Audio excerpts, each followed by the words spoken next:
Welcome to the Dream Novel channel. Before starting to listen to the fun in this clip, don't forget to like and comment, so that the admin will have the encouragement to continue making clips. Let's go listen. Channel Dream Novel. Chapter 31, Snape's Dark Past. Dumbledore spoke with Madame Pomfrey for a few more moments before leaving the hospital wing with Kyle. As they walked through the castle, Kyle seized the chance to ask Dumbledore about some issues he'd encountered while practicing magic. Dumbledore, ever patient, answered each of Kyle's questions generously. Since they were headed in different directions, they soon parted ways, and Dumbledore made his way back to the headmaster's office. When he arrived, Snape was already waiting for him. "These are the ingredients for the potion," Snape said, drawing out the words as he slapped a long piece of parchment onto Dumbledore's desk. "Our deputy headmistress mentioned that it contains a lot of rare ingredients and requires your signature." Dumbledore raised an eyebrow as he picked up the parchment, speaking casually. "Minerva is far too conventional at times. I did tell her long ago that she could handle all of this on her own. After all, it's only a simple magic-suppressing potion. How expensive could it really be?" As his eyes scanned the list, Dumbledore's expression shifted from indifference to surprise. The list began. Mandragora juice, 50 ounces. Horklump juice, 50 ounces. Antipodean opali eggshells, 5. Erumpent explosive liquid, 10 ounces. Graphorn horns, 5. Aconite, 100. This was just a partial list. Numerous other ingredients, totaling around 30, were scribbled beneath. After reading through the parchment, Dumbledore could feel a headache coming on. Of the top 6 ingredients listed, only one, mandrake root juice, was actually required for the potion. The rest had absolutely no relevance. And Antipodean opali eggshells? That was a key component for the strengthening solution. How had Snape slipped that in, thinking no one would notice? And the quantities. 50 ounces of mandrake juice. If that much were brewed into the potion, it could supply the entire school, including the faculty, for a whole week. Then there were the erumpent horns. The market generally sold them as a powdered ingredient, but Snape had listed 5 full horns, in their raw, most expensive form. The cost of such an order would be astronomical. Dumbledore blinked, his brow furrowing. What on earth is going on? Is Snape trying to run an entire potion market through the school budget now? At this point, Dumbledore fully understood why Snape had come directly to him for a signature. With such an outrageous list of ingredients, there was no way Professor McGonagall would have approved it, or perhaps Snape hadn't even bothered going to her, knowing she would reject it outright. Severus.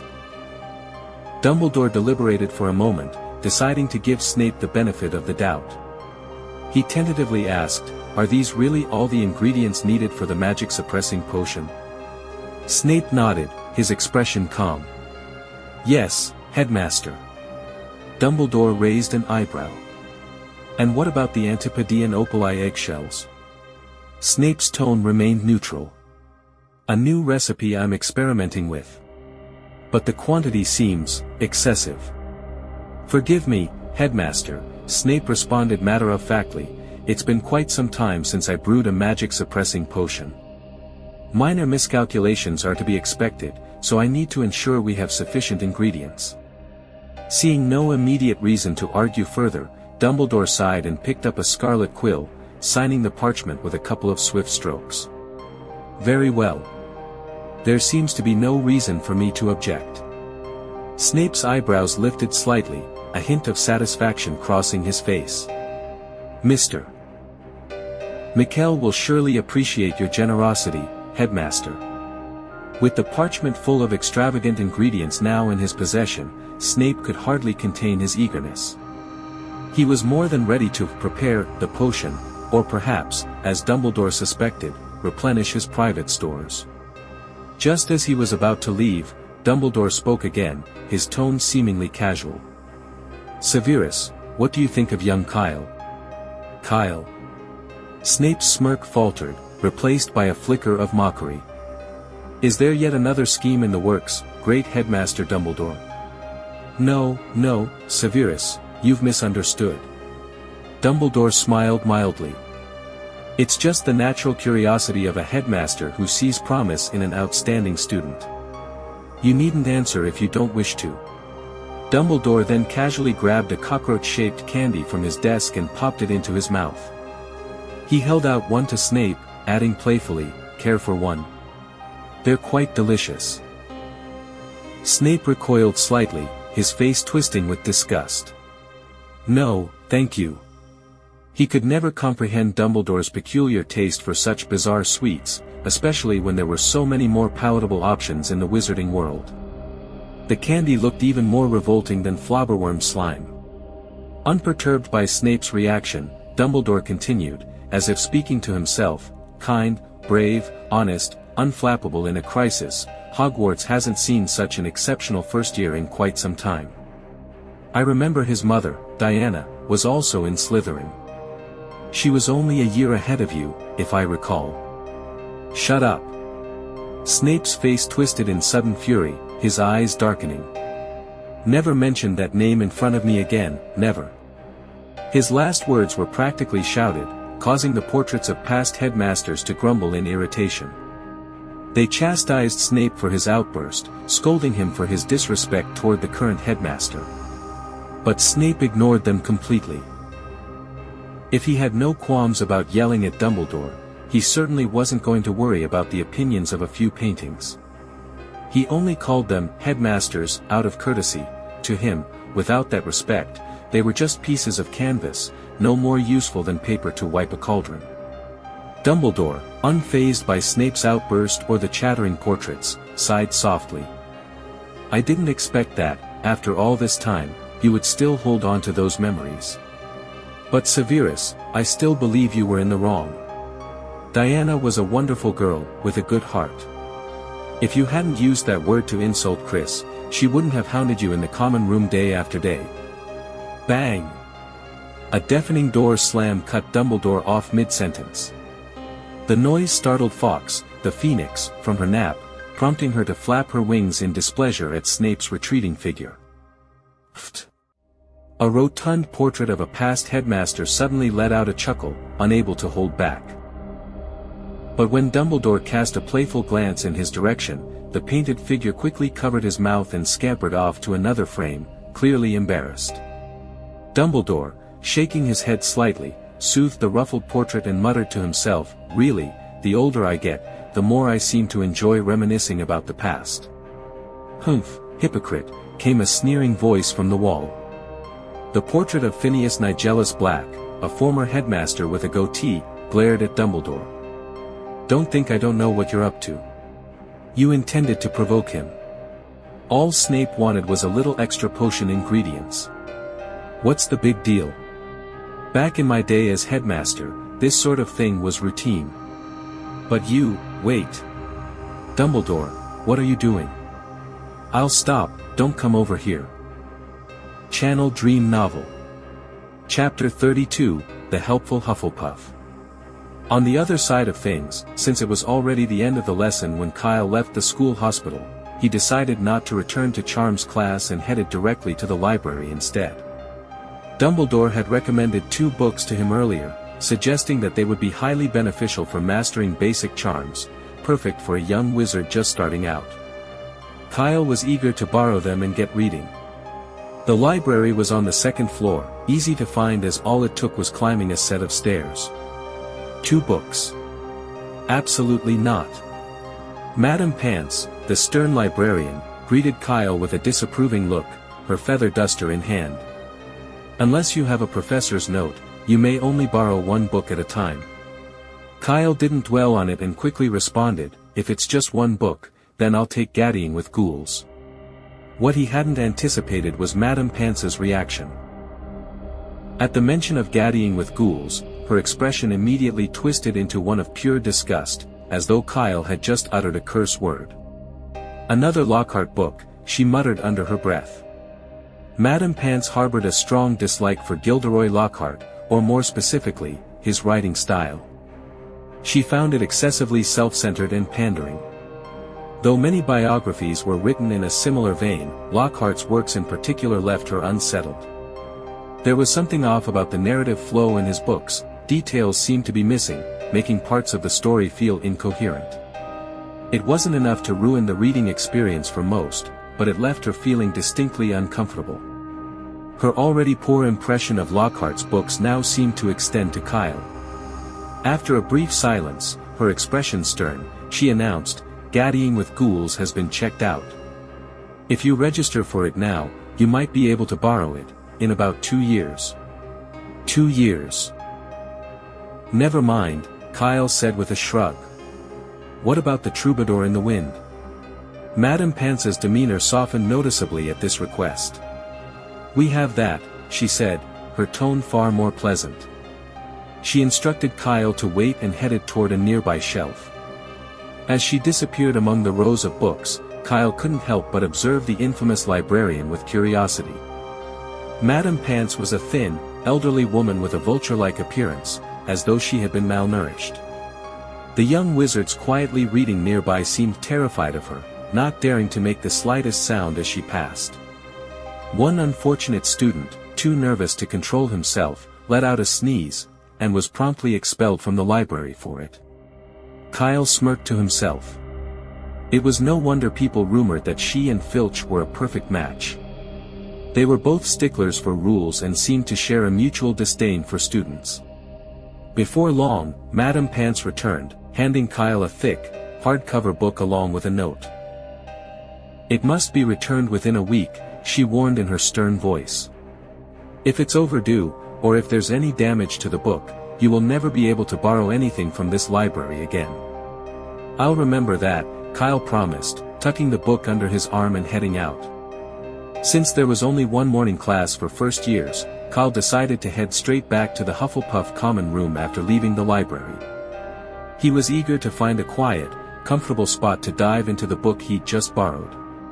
But the moment he stepped through the barrel door, he was surrounded by a crowd of his fellow Hufflepuff first years. Nearly all of them had gathered in the common room, anxiously awaiting Kyle's return.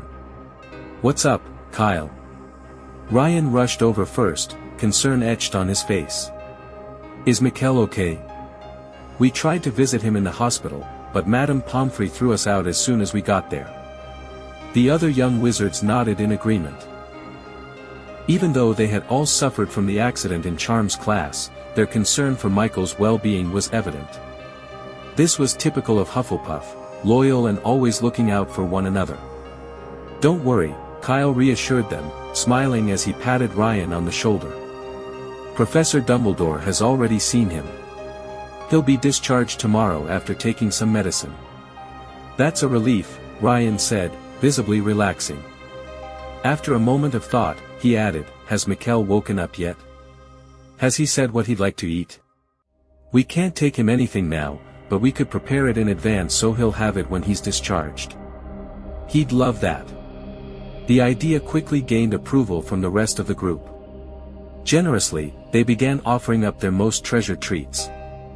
"I've got some candied raspberries. I can bring nougat. How about some cookies? My mom made them herself, they're delicious. I think he'd like some licorice," another suggested. For a moment, Kyle was deeply moved by the overwhelming sense of camaraderie among his classmates. With their eager eyes on him, he lowered his voice and said, "Mikkel didn't mention what he wanted to eat, but I don't think snacks are what he needs most right now. What he really wants is to keep up with his studies." "Keep up with his studies?" Ryan scratched his head, clearly puzzled by Kyle's words. "Exactly," Kyle replied seriously. "You all saw what happened in Charms class. Mikkel was falling behind and got impatient, which led to the accident, right?" Ryan nodded slowly. Though he hadn't fully understood how the blinding flash occurred, he did recall that Mikkel had struggled with the spell. Kyle's reasoning seemed solid enough. "That's right," Kyle continued. "Michael's really competitive. There's no way he'd want to miss 2 lessons. So, here's what we need to do. In this afternoon's Transfiguration class and tomorrow morning's History of Magic, we need to pay close attention, write down everything the professor says, and compile it into detailed notes for Mikkel. I'm sure he'll be moved to tears. A hush fell over the Hufflepuff common room. The young Badgers looked at one another, then back at Kyle, unsure of what to say. The idea that anyone might prefer study notes over snacks was hard to believe. But after considering Kyle's argument, they realized they couldn't find any flaws in his logic. It was structured, logical, and entirely plausible. Maybe Mikkel really does love his studies that much, they thought to themselves, gradually convincing themselves that Kyle was right. Soon, volunteers stepped forward to take on the task of note-taking. Some offered to take notes in Transfiguration, while others would handle History of Magic. A few took on the responsibility of organizing the notes into a comprehensive format for Mikkel. The few students who didn't manage to grab a task but were eager to help huddled together and began brainstorming. After some discussion, they realized there was one important thing Kyle had overlooked: homework. At Hogwarts, homework was a crucial part of every subject, and they knew Mikkel wouldn't want to fall behind on that either. So they decided to make sure Mikkel received all the homework assignments from each class. Not only that, but they also resolved to inform their professors that Mikkel, despite being in the hospital, was still dedicated to his studies. They would proudly tell the teachers that Mikkel was an exemplary Hufflepuff who wouldn't let his hospitalization stop him from completing his homework. Channel Dream Novel. Chapter 33, Retiring After Success. In a corner of the Hufflepuff common room, Cedric watched in disbelief as the enthusiastic first-years hung on every word. He couldn't understand what was wrong with them this year. Could they really not tell that Kyle was just spouting nonsense? And yet, they were so cooperative. This is Hufflepuff, not Ravenclaw, he thought, shaking his head. Cedric had no idea what anyone else was thinking, but if he ended up in the hospital wing, the last thing he would want would be class notes or, Merlin forbid, homework. Especially not homework. Goodness, treating homework as a gift. Could any normal wizard even think of such a thing? Even Voldemort wouldn't be that cruel, Cedric mused. His conscience nagged at him, telling him he should expose Kyle and save the innocent Mikkel from this madness. But he couldn't bring himself to do it. Because, in a way, Kyle's ridiculous claims made the Hufflepuff Badgers pay more attention in class. And that, Cedric had to admit, was definitely a good thing. He wrestled with his decision for what felt like forever. In his 12 years, he had never faced such a tough choice. On one hand was his conscience, and on the other was his responsibility as a senior student. He didn't want to give up either, so he found himself caught in a frustrating loop, torn between the two. Not far from Cedric sat Conna, equally bewildered but for different reasons. She was the only other freshman who had remained clear-headed through Kyle's absurdity. Unlike Cedric, Conna's thoughts were much simpler. Whatever happens, I need to stay away from Kyle. She resolved firmly. Conna promised herself that once she got the special rat tonic, she would steer clear of him at all costs. Even if she couldn't transfer to another house, she would make sure to avoid any possible encounters. And I'll definitely sit as far from Kyle as I can during class. Meanwhile, on the other side of the room, the little Badgers, brimming with a sense of mission, were still deep in discussion, planning their next steps. Kyle, having successfully planted his idea, quietly slipped out of the group. Now that their focus had shifted to what they should do next, he was no longer the center of attention. He found a sofa away from the crowd and sat down, flipping open the Troubadour in the Wind. It was a book published 50 years ago, chronicling the adventures of a wandering poet and the various troubles he encountered on his travels. The style reminded Kyle of Lockhart's work, but this book focused less on the poet himself and more on the things he saw along the way. It also contained many charms unique to different regions, which Kyle found refreshing. He reluctantly closed the book when Cedric came over to call him to lunch. "What are you reading?" Cedric asked, curiosity evident in his voice. "I called you a few times, but you didn't respond."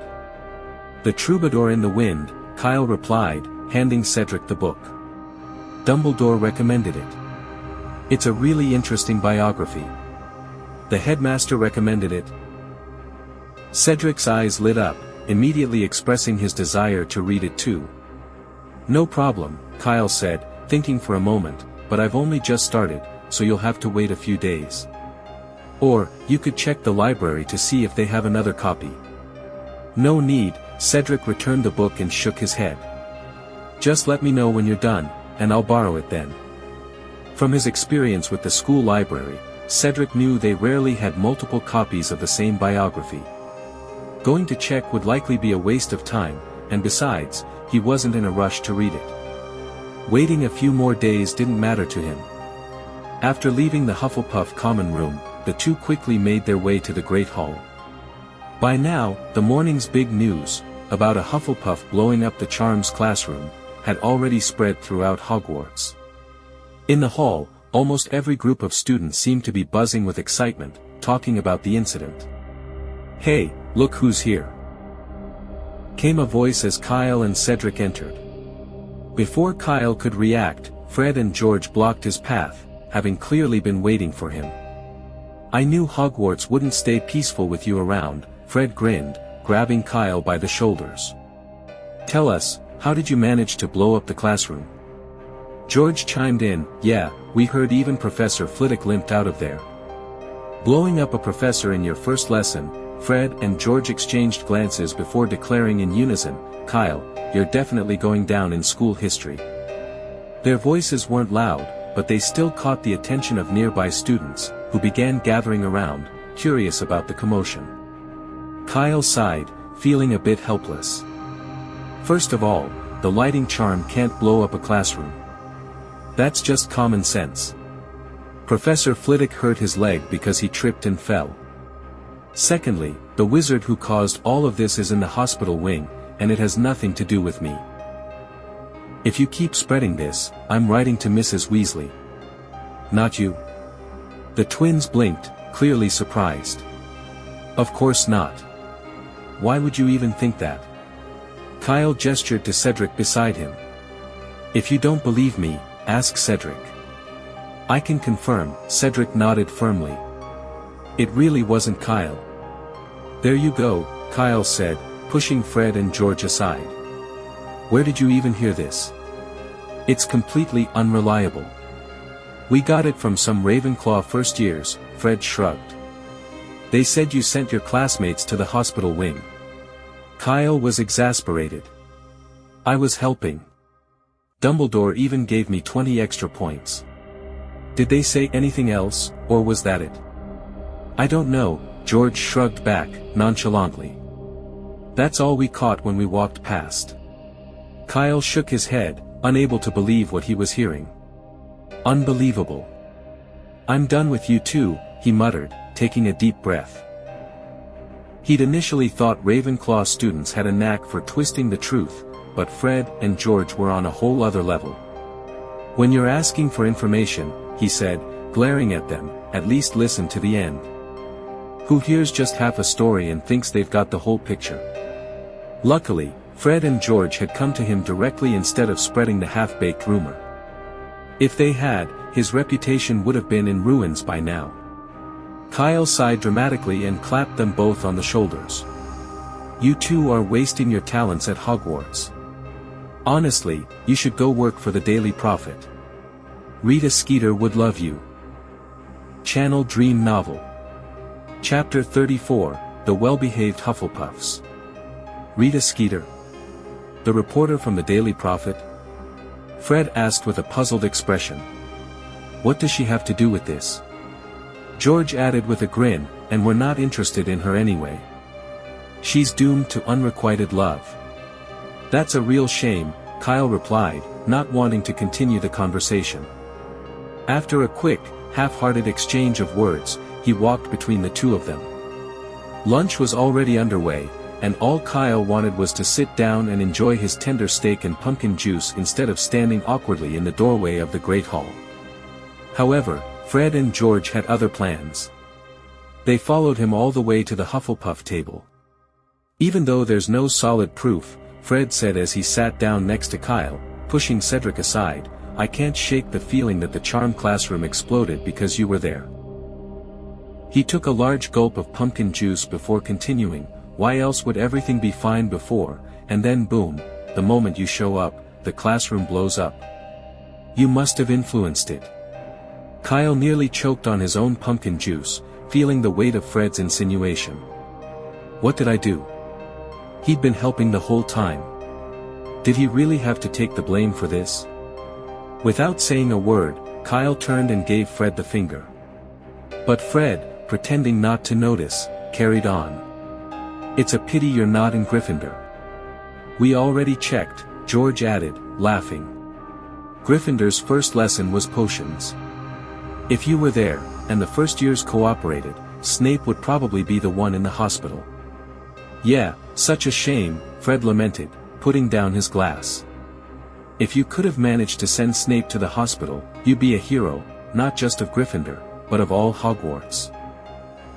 Fred was so lost in his excitement that he didn't even notice Cedric subtly tugging at his robes from the side, trying to get him to stop. His body shook with glee, completely unaware of Cedric's attempts to calm him down.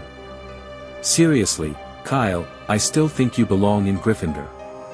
Hufflepuff doesn't suit you. You might be right, Fred, but, Kyle cleared his throat and flashed a smile. Why do you think the Gryffindor first years would cooperate with me against Professor Snape?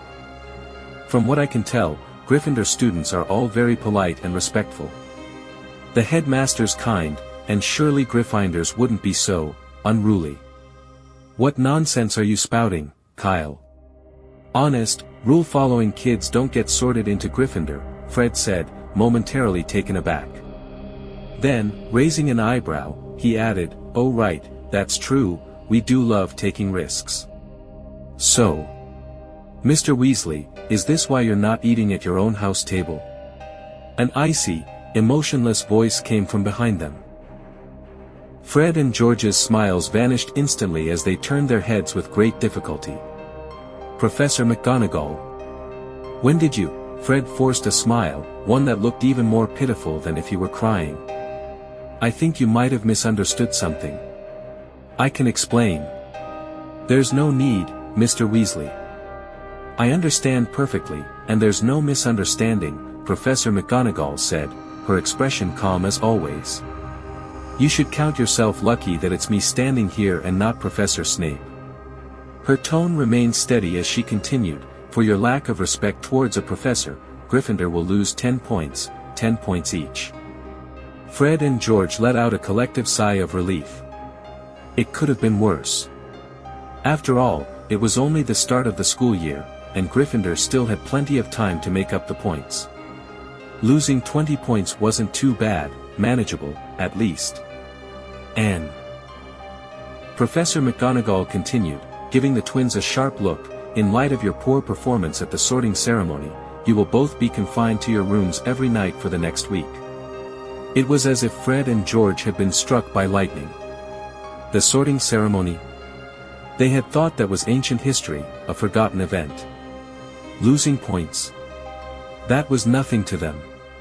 But confinement? Especially for an entire week? That meant no night walking for 7 long days. The two were already sinking into despair. Professor, please, Fred and George looked at McGonagall with pitiful expressions, hoping for a shred of mercy. Unfortunately, Professor McGonagall remained unmoved. Her voice remained steady and firm. Detention begins at 11 p.m. You will report to Mr. Filch, who will escort you to the trophy room. There, you will find an album listing all the names and accomplishments of Gryffindor's most outstanding students since the house was founded. The twins exchanged horrified glances, sensing what was coming next. You will transcribe the entire book, she continued, by hand, until it is complete. No magic, no auto-answer quills. You will write every word yourselves. Professor McGonagall then pointed toward the Gryffindor table. Now, Mr. Weasley, hurry back to your seats. Fred and George, utterly defeated, slumped their heads and trudged back to their table, their faces full of despair. Kyle, watching their misery, barely managed to hold back his laughter until they were out of earshot. Then, acting as if nothing had happened, he turned to Professor McGonagall with a polite smile. "Good afternoon, Professor McGonagall. I'm glad to see you." For the first time, McGonagall's stern voice softened a little. "Good afternoon, Mr. Chopper." "Kyle, please," he corrected her with a grin. "Have you had lunch yet, Professor? If not, you should join us here." Cedric, realizing what Kyle was doing, quickly moved over, making space at the table. Professor McGonagall's expression softened further. "I would love to, but I've already eaten." She usually avoided dining in the Great Hall with the students, either arriving before mealtimes or eating in her office to maintain her authoritative image. "That's a pity," Kyle sighed dramatically, and the other Hufflepuffs immediately chimed in, showing similarly disappointed expressions, as if they had all been looking forward to sharing a meal with Professor McGonagall. Everyone remained polite and well-behaved. Professor McGonagall looked around at the Hufflepuff table, comparing it to the chaos happening over at the Gryffindor table next door. A wave of exhaustion washed over her. Why are all the well-behaved students in the other houses? She wondered. Especially Kyle and Cedric, even if they were in Gryffindor, things would be so much better. This sorting hat, she sighed inwardly. Channel Dream Novel. Chapter 35, Deal. Professor McGonagall didn't linger for long and soon left the Great Hall to return to her office. But as soon as she was out the door, the Hufflepuff Badgers couldn't hold it in any longer. The previously quiet table erupted into laughter, transforming into something more akin to a bustling food market. Small groups of students gathered, mimicking the pitiful expressions Fred and George had worn just moments earlier, slapping the table as they laughed uncontrollably. Even Conna, normally shy and reserved, couldn't suppress her amusement, her small shoulders shaking as she laughed quietly to herself. Kyle watched in disbelief. Good grief, they're all acting pros, he thought. The next time someone tries to tell me that Hufflepuff students are all honest and straightforward, I'll make sure to give them a slap to wake them up. Of course, he excluded himself from that judgment. After lunch, the students began leaving the Great Hall in small groups, but Kyle found himself stopped again at the door. This time, it wasn't Fred or George, it was a familiar-looking Asian girl. "Hello, I'm Cho Chang from Ravenclaw. Can I have a moment of your time?" she asked politely, extending her hand. "Kyle Chopper," Kyle responded, shaking her hand. Out of habit, he glanced at Cedric, who stood nearby but didn't seem to notice anything out of the ordinary. Cedric simply introduced himself, then stepped aside to wait for Kyle, much like when they had encountered the Weasley twins earlier. Of course, Cedric and Cho Chang didn't seem to know each other yet. After all, Cho Chang was only 11, and Kyle couldn't imagine Cedric being interested in her at this age.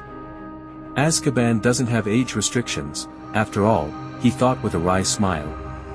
Shaking off the thought, Kyle turned back to Cho Chang. "What can I do for you?" "I'd like to copy your map," Cho said, her tone straightforward. "I can pay you for it." "Map?" Kyle raised an eyebrow and glanced at Cedric, silently asking for his opinion. Cedric, who clearly hadn't mastered the art of nonverbal communication, simply shrugged, indicating that the map wasn't his concern and Kyle could do as he pleased. Typical good student, Kyle thought, inwardly scoffing at Cedric's uneducated ways. But his expression remained unchanged. "No need to pay," Kyle said, pulling the map from his robes and handing it to Cho. "You helped Ryan and Mikkel earlier, and they're my roommates. Consider this a small token of appreciation." "So they're your roommates?" Cho remarked, recalling the 2 first years she'd helped earlier. As she accepted the map, she couldn't help but smile.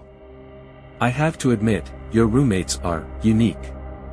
They somehow managed to miss every single correct staircase." She laughed lightly, covering her mouth. "I watched them for 5 minutes, and they just kept going in circles on the wrong staircases. Not once did they pick the right one." Kyle flushed slightly, embarrassed for his roommates. He hesitated to keep the conversation going, so instead, he awkwardly pointed to the map. Well, most of the routes on here are connected to the Hufflepuff common room. I'm not sure how useful it'll be for Ravenclaw. That's alright, Cho said, shaking her head. As long as I know where the classrooms are, it'll be easier to figure out the route from Ravenclaw Tower. Geminio, she pulled out her wand and, though her movements were a bit clumsy, cast the spell, successfully creating a copy of the map. Phew, thank goodness. I thought I was going to make a fool of myself, she said with a touch of smugness as she handed the original map back to Kyle. I kept failing when I practiced before, so I didn't think it would work this time. Knowing you might embarrass yourself, but still going for it. Kyle mused. Are Ravenclaw students always this competitive? If Ryan had been here, well, he didn't need to be.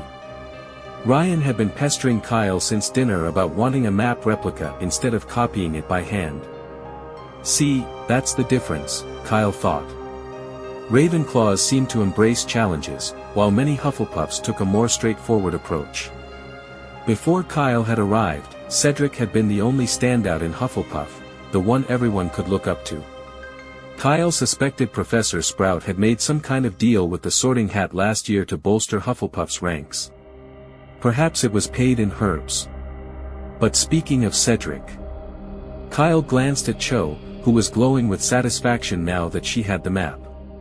Casually, he asked, "Do you Ravenclaws have similar maps?" Cho thought for a moment. Maybe, but I've never seen one. Same here, Kyle said, deliberately glancing to the side. Cedric gave me this one. So, do any other Ravenclaws need a map like this? Cho caught on quickly, her eyes narrowing as she tentatively asked, "Are you thinking of selling them?" "Yeah, I was considering it," Kyle said, getting straight to the point. "What do you think? Is it feasible?" "It's definitely feasible, but you'll have to keep the price low," Cho said, holding up her hands. 10 sickles, max.